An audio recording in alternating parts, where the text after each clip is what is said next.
Alors, vous allez parler de Cardinal Ambongo qui doit fixer les gens sur la tenue ou pas des élections dans notre pays le 20 décembre. Donc, d'après nos lois, ce n'est plus la CENI qui doit fixer les gens, c'est devenu Cardinal Ambongo, l'Église catholique. Nous avons suivi le donneur des leçons, parce que vous citez son nom, Cardinal Ambongo. La manière dont il a répondu,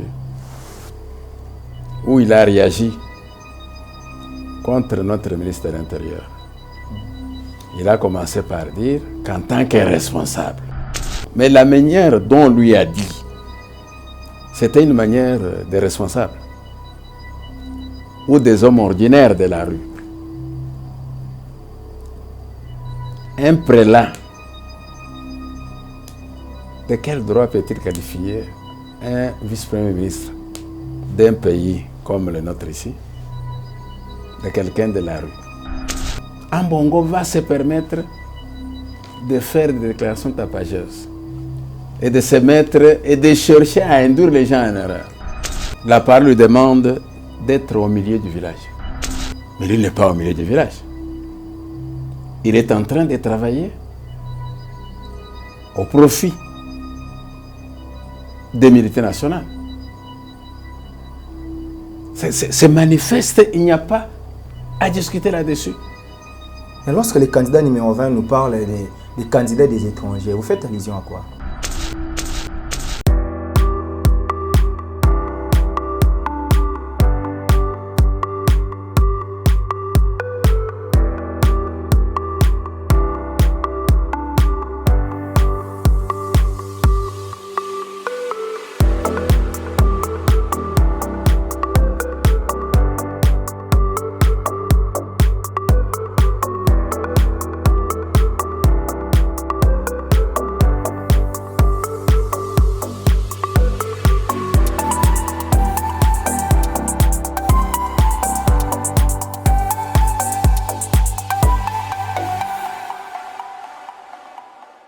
Merci de nous faire confiance, fidèles internautes de Archigeek Info. Vous êtes tellement nombreux en train de suivre cette émission en solo et politique.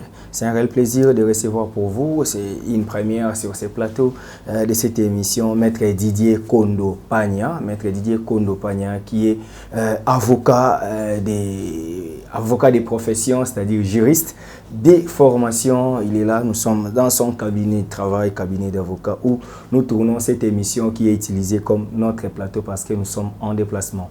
Maître Didier Pagna Kondo est cadre à l'UDPS Tshisekedi, parti présidentiel, parti au pouvoir, parti de fait Dr Etienne Tshisekedi Wamulumba, aujourd'hui dirigé par le secrétaire général Augustin Kabuya Chilumba. Maître Didier Kondo est cadre de ces partis politiques, porte-parole des 4 espaces linguistiques, c'est-à-dire porte-parole de l'UDPS Tshisekedi, interfédéral de l'UDPS Tshisekedi. Donc, vous allez suivre cette émission parce que nous parlons politique, nous parlons processus électoral avec lui.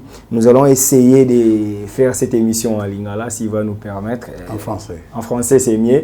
Et souffrez que ce soit comme ça pour la meilleure audition et surtout question de mettre notre invité à l'aise. Maître Didier Kondo, bonjour. Bonjour. Comment allez-vous? Dieu est au contrôle et vous-même. Merci, Dieu fait grâce. Amen. Ok. Maître Didier, cadre de l'UDPS Tshisekedi, la première question, nous voulons quand même prendre votre réaction. Aujourd'hui, étant interfédéral de l'UDPS, essayez de nous expliquer comment vous voyez, après l'opposition, après 37 ans d'élite, vous êtes au pouvoir, vous avez fait tout un mandat, et vous avez un de votre fils qui est aussi candidat, quoi qu'il soit indépendant, mais issu de votre formation politique. Qu'est-ce que vous pouvez nous dire quant à ces... Merci beaucoup de votre question. Okay. L'UDPS avait mis 37 ans dans l'opposition pour arriver un jour à prendre le pouvoir dans ce pays,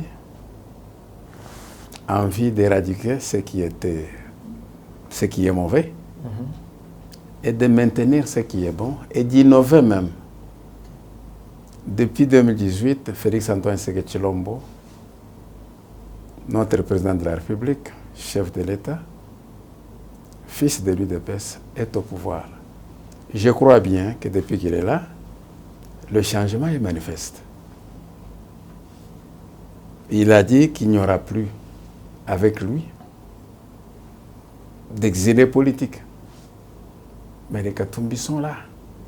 Aujourd'hui, c'était des exilés politiques qui ne pouvaient plus mettre leur pied au Congo. S'ils sont rentrés au Congo, c'est tout simplement parce que Félix-Antoine Tshisekedi Tshilombo l'a voulu et l'a décidé en demandant à notre ambassadeur de la Belgique où ils étaient de leur donner des passeports. Et c'est comme ça qu'ils sont rentrés ici. Cela est respecté. Il n'y a plus de chasse à l'homme pour qu'il y ait d'exilés politiques. Ça, c'est de un. Sur le plan du travail, nous avons vu ce que nous n'avons jamais vécu depuis 1960. Se faire ou avoir lieu avec son Excellence Félix-Antoine Tshisekedi Tshilombo. Comme plus question de prisonniers politiques. Okay. Outre cela, la gratuité de l'enseignement de la base est déjà opérationnelle. Plus de 5 millions d'enfants congolais qui n'avaient pas le droit aux études par manque de frais puisque leurs parents n'en avaient pas, sont à l'école aujourd'hui, à l'instar de tous les autres enfants qui étudiaient à l'époque où étaient à la maison. Nous avons la gratuité de la maternité. Combien d'enfants, je lisais quelque part, on avait écrit qu'on a enregistré plus de 17 000 décès des enfants à leur naissance ou des femmes à leur accouchement. Par manque de soins médicaux appropriés, parce que soit les maris ou les membres de famille qui pouvaient supporter ces femmes-là n'avaient pas de possibilités. Aujourd'hui, Félix-Antoine Tshisekedi Tshilombo donne ça, offre ça gratuitement. Et il ne s'est pas limité à ça. Il est à la fin d'un autre programme très important qui doit certainement avoir lieu au début de l'année prochaine. Donner, assurer les soins gratuits à tout le peuple congolais sur le sol congolais. Nous avons vu Félix-Antoine Tshisekedi Tshilombo suivre un seul Congolais ou des Congolais en difficulté dans des pays étrangers pour défendre leurs droits et les ramener dignement au Congo. Dernièrement, il y a eu même un enfant congolais qui allait être exécuté dans un pays étranger, puisque condamné. Il a dépêché une délégation qui est allée négocier avec les autorités de ce pays-là. Et cet enfant avait été ramené ici au pays, ce qui ne s'était jamais passé avec d'autres présidents dans ce pays-ci. En dehors de cela, sur le plan des infrastructures,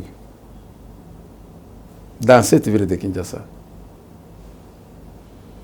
avenue Elenges, vous savez combien de Congolais cette avenue aide aujourd'hui? Beaucoup de Congolais.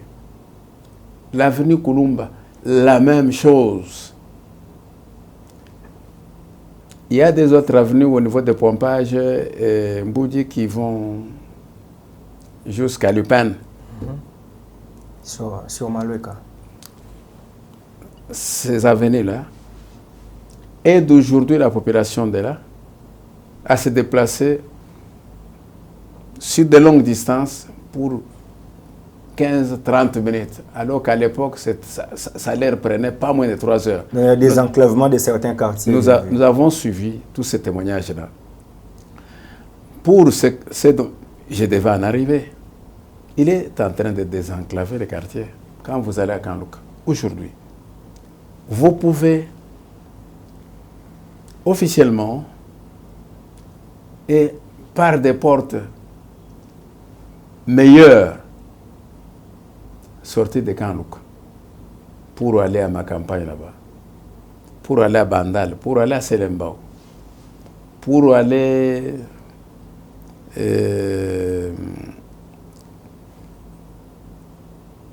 à la colline que nous appelons 80 jours. Ouais.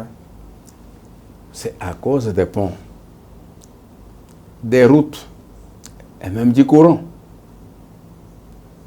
qui sont aujourd'hui le bienvenu, le meilleur venu dans ces quartiers-là. Donc ces quartiers totalement désenclavés. Et ce n'est pas tout. Vous allez à la 15e rue, les travaux ont déjà commencé, qui vont traverser poids lourd pour entrer à Kingaboua, de Kingaboua, traverser la rivière Ndjil et aller à Massine, permettre aux gens d'aller facilement même jusqu'au niveau de l'aéroport. Et ce n'est pas tout. Le président public s'est dit qu'il n'y a pas que le transport par route qui est meilleur dans cette ville. Il y a également le transport par voie ferrée, par train et même par la voie fluviale. On est en train de construire un port, un nouveau port pour le départ et l'arrivée des bateaux et des navettes qui prendront des gens régulièrement de Gombe ici jusqu'à Maluku et jusqu'à leur retour. C'est pour faciliter le déplacement, le mouvement des personnes et de leurs biens. Et cela n'a jamais eu lieu avec tous les anciens présidents. La guerre à l'est de la République, c'est une guerre que le président de la République, Excellence Félix-Antoine Tshisekedi Tshilombo, a héritée, a trouvé. Cette guerre est là. Je crois 6 mois ou une année avant l'entrée de l'AFDEL.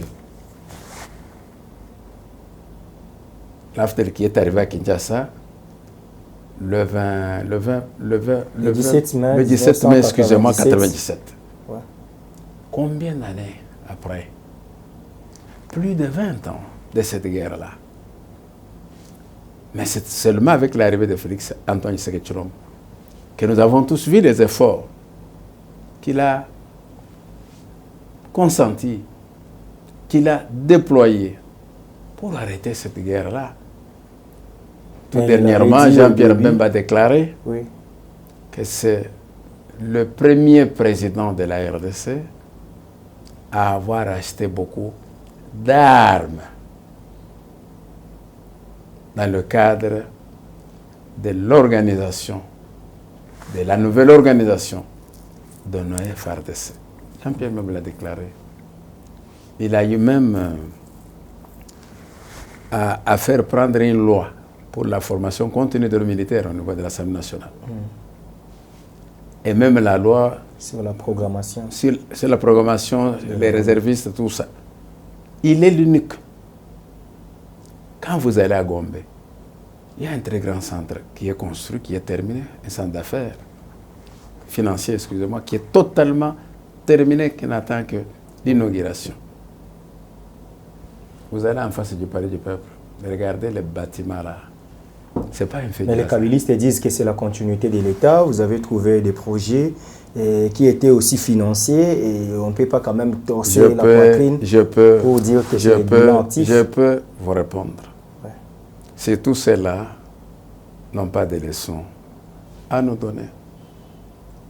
Joseph Kabila nous a parlé dans ce pays, lorsqu'il était au pouvoir, de 7 chantiers. Où sont les 7 chantiers? Et qu'est-ce qu'ils sont devenus? Les maquettes. Donc sur papier, jusqu'aujourd'hui. Il est vrai que les projets peuvent exister depuis des millénaires.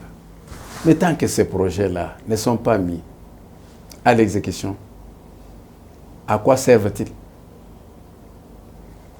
Ok. Pourquoi ne pouvait-il pas réaliser, matérialiser ces projets-là? Donc pour eux, il était bon de faire des projets, prendre l'argent, bouffer l'argent, laisser les Congolais patauger dans les promesses inutiles, dans les projets, sans aucune production, sans aucune matérialisation. Ce n'est pas ça. C'est avec Félix Antoine Tshisekedi Tshilombo qu'on a vu qu'en réalité, on a construit ceci, on a construit cela. Pourquoi il ne l'avait pas fait? Ok. Merci, Maître Didier. Nous passons au processus électoral. Nous avons compris, étant porte-parole des l'IDPS Tshisekedi, surtout pour l'espace, les 4 espaces linguistiques. Et vous avez compris, Maître Didier nous pour a les cadres interfédéraux. Cadre interfédéral nous a éclairci sur les réalisations du chef de l'État, candidat à sa propre succession. Quelles sont les chances que vous donnez à Félix Tshisekedi?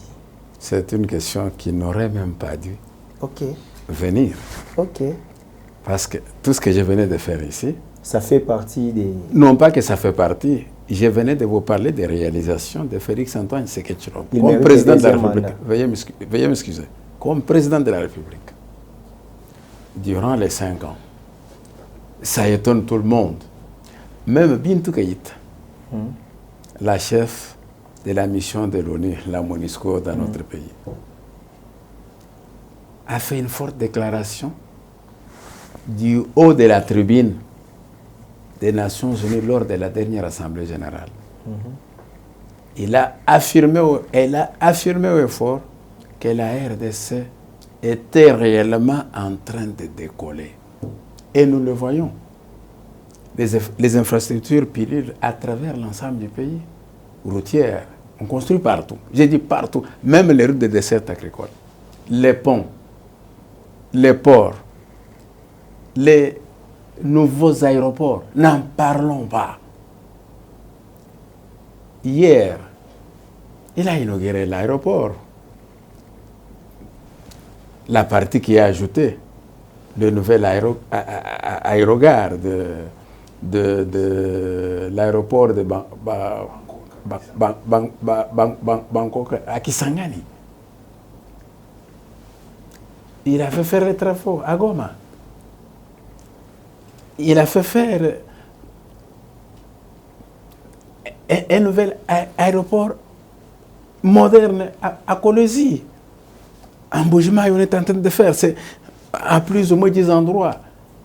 Et cela montre à suffisance la volonté, la détermination qu'il a de développer ce pays. Et les actes qu'il pose sont vraiment prémonitoires de ce développement-là. Hein? Nous n'allons pas être étonnés de nous retrouver comme les gens se retrouvent aux États-Unis. Aujourd'hui, mais demain, nous aussi nous retrouvons dans notre propre pays, à l'instar de ceux qui sont aux États-Unis. Nous n'allons pas être étonnés puisque les actes qui sont posés maintenant nous amèneront rapidement vers le meilleur développement là que nous cherchons. Donc, Félix Antoine Tshisekedi, il a tout fait.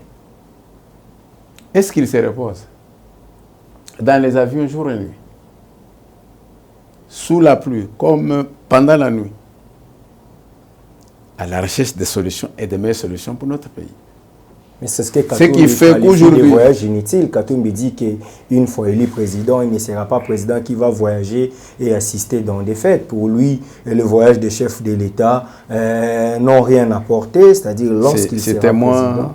Mais Katumbi a dirigé une très grande province à l'époque dans ce pays, lorsque tout le Katanga était uni en une seule province. C'est Katumbi qui était le gouverneur. Citez-moi ce qu'il a fait. Avec tout ce qu'il a amassé, il n'a fait que s'enrichir. C'est-à-dire détruire systématiquement la Gécamine. Mettre fin à l'emploi de beaucoup de Congolais au profit de sa propre société. Pour bien creuser et avoir des minéraux. Mettre fin à l'emploi de beaucoup de Congolais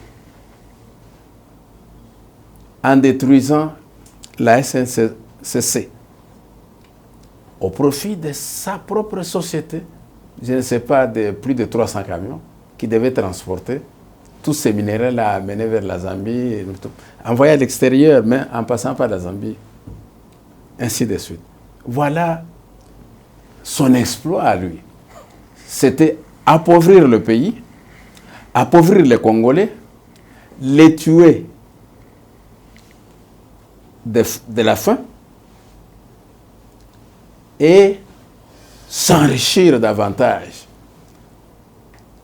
Chercher à gagner le monde entier, peut-être que un jour c'est un homme, il mourra. Peut-être, il croit peut-être qu'il ira avec tout ce qu'il amasse en détruisant le Congo au ciel chez Dieu. Et là, il se trompe. C'est une critique sans aucun fondement. Quand je parle de son Excellence Félix Antoine Tshisekedi, mais il fait, et il a fait, et il fait, et il continue de faire. Mais lui a fait quoi pendant plus de 5 ans comme gouverneur du Grand Katanga? On dit qu'il a été plébiscité meilleur gouverneur en République démocratique du Congo. C'est déjà un bilan nous savons dans quelles conditions ces plébiscites, à cette période-là, de Joseph Kabila se faisaient. Ça, c'était des arrangements pour plaire aux partenaires avec lesquels le régime travaillait. Mais ce n'est pas qu'il en avait des mérites. Même la grande route qui va du Katanga vers la Zambie en passant par Kasumbalès, ce n'est pas Moïse qui l'a construite. C'est Félix Antoine Tshisekedi Tshilombo. Il pouvait vous dire qu'il aurait fait ne fût-ce que ça. Il ne l'a pas fait.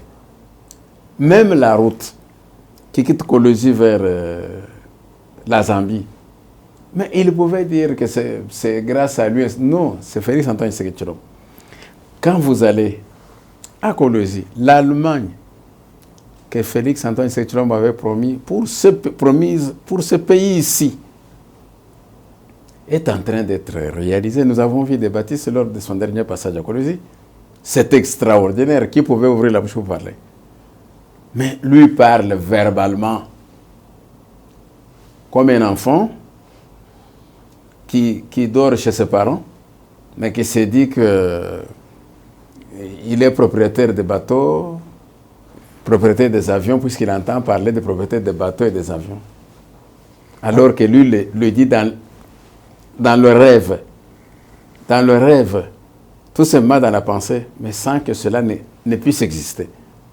Okay. Donc, il avait été plébiscité meilleur gouverneur par le régime Kabila. Ce n'était pas par le peuple congolais. Maître Didier, parlons du processus électoral. Aujourd'hui, nous sommes pendant la campagne électorale, mais il y a une confusion qui se met au chef des Congolais, c'est-à-dire le message du cardinal Fridolin Ambongo semble être des fois incompris. On ne sait pas maintenant se situer. Et Corneille Nangaa également, qui a soutenu ses propos, qui dit, en tout cas, il reste convaincu que le 20 décembre, il n'y aura pas élection. Mais pourquoi les candidats Tshisekedi fait la ronde de la République démocratique du Congo, faire la propagande avec ses présidiums? Pourquoi les candidats préfèrent gaspiller de l'argent, gaspiller de l'énergie au risque de leur vie, sachant qu'il n'y aura pas les élections? Je vais vous répondre. D'après les lois de la République, qui doit fixer les Congolais sur la tenue ou pas des élections? C'est la CENI. Et la CENI venait de faire un dernier communiqué, il n'y a pas 4 jours. Oui. La CENI a confirmé C'était le lundi. Qu'il y aura élection. Et il y a eu même démonstration de certains endroits où on a déjà entreposé le matériel pour les élections. Alors, vous allez parler de cardinal Ambongo qui doit fixer les gens sur la tenue ou pas des élections dans notre pays le 20 décembre. Donc, d'après nos lois, ce n'est plus la CENI qui doit fixer les gens, c'est devenu cardinal Ambongo, l'Église catholique. Peut-être qu'il y a un constant technique, peut-être qu'ils ont des techniciens aussi qui connaissent cette structure. Non, c'est des techniciens du mal. des techniciens du mal. Pourquoi du mal? Qui sont là pour servir le mal, pour raconter des faussetés. Tout en longueur de la journée, ils sont là qu'à raconter des histoires. Nous avons suivi le donneur des leçons, parce que vous citez son nom, Kardinal Ambongo. La manière dont il a répondu, où il a réagi contre notre ministre de l'Intérieur, il a commencé par dire qu'en tant que responsable, il y a une façon de dire des histoires, ainsi de suite. Mais la manière dont lui a dit, c'était une manière des responsables ou des hommes ordinaires de la rue. Un prélat, de quel droit peut-il qualifier un vice-premier ministre d'un pays comme le nôtre ici, de quelqu'un de la rue? De quel droit? Et ce langage-là, c'est un langage responsable. L'irresponsable, c'est lui. Ce n'est pas le VPM. Parce que quand le VPM répond à Ambongo, la Sengo, c'est Ambongo et Chol, oui, qui demande au VPM de se référer à la déclaration, à la demande d'un sénateur américain. C'est comme si, même en Amérique, ces sénateurs-là a le pouvoir de diriger l'Amérique. Il dirige, comme sénateur, il dirige l'Amérique. Mais c'est faux. C'est des sénateurs, textuellement comme nous en avons dans notre pays. Okay. Ils ont le même titre. Mais papa, les constitutions de chacun de ces deux pays déterminent les attributions de chaque institution, de chaque membre de ces institutions-là. Alors, le VPM de la RDC devait, lui, se référer à la demande de quelqu'un qui n'est pas le gouvernement américain, qui n'est pas le président des États-Unis d'Amérique, qui n'est pas le secrétaire d'État américain, qui n'est pas l'ensemble du gouvernement américain. Un élu. Un simple élu de son État. C'est une insulte. Depuis quand aux États-Unis, les sénateurs s'occupent des affaires extérieures des États-Unis? Depuis quand? Mais c'est des gens qui, dans le cadre de leurs attributions, quand tu as un problème qui concerne l'extérieur du pays, ils peuvent interpeller le ministre concerné chez eux pour lui demander des explications. Nous le faisons ici chez nous. Mais on le fait. On appelle ça les interpellations.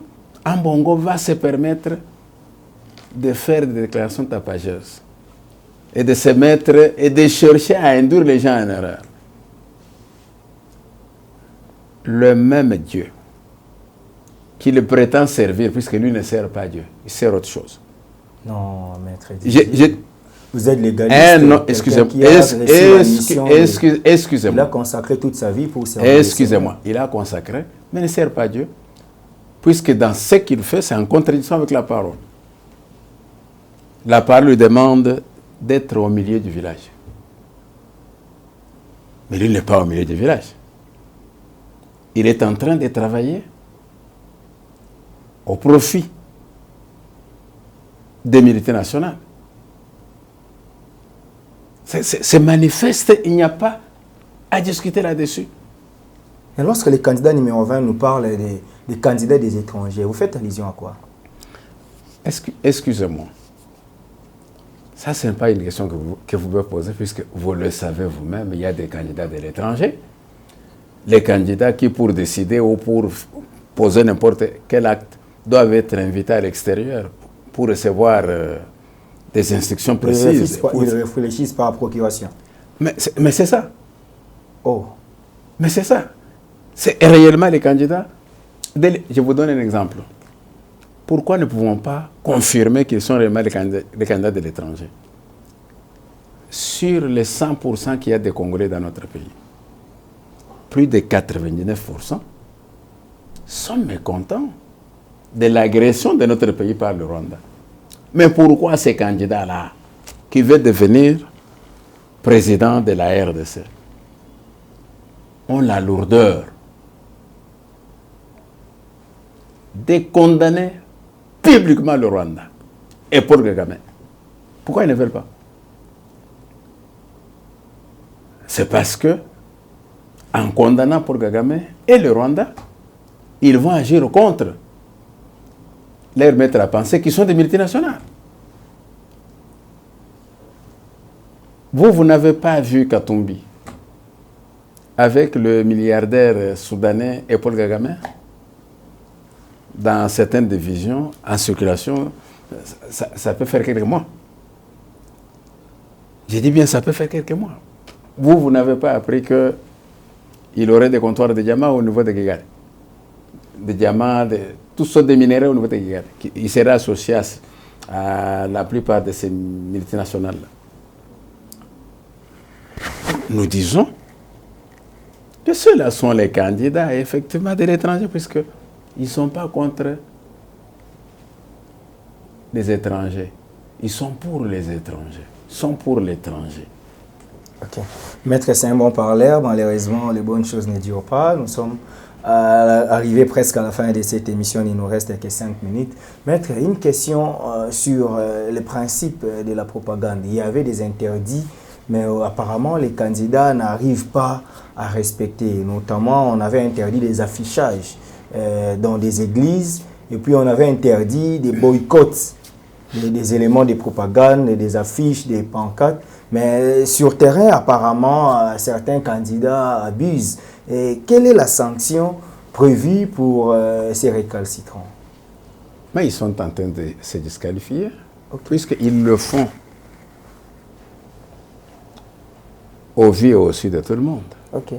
Si demain, il y a une action